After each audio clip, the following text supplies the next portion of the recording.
communication, and this movie you're going to see is about art as communication.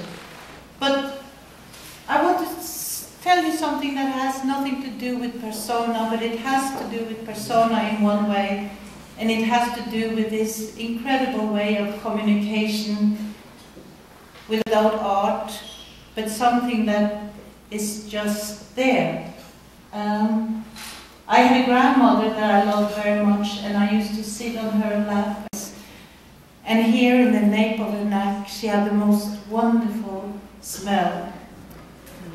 And she died when I was a young woman, and I was always looking for someone who would have this beautiful smell as my grandmother, but I never found that person.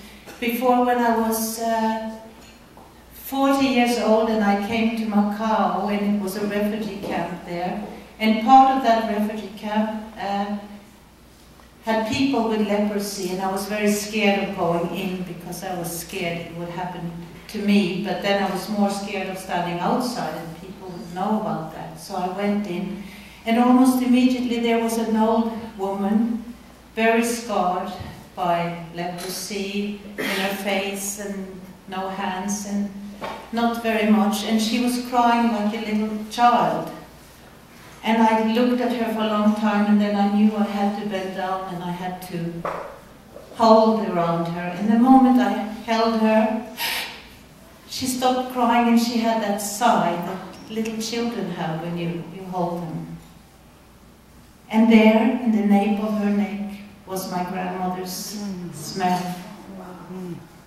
And this is what I think life is about. And in a way, she was my grandmother,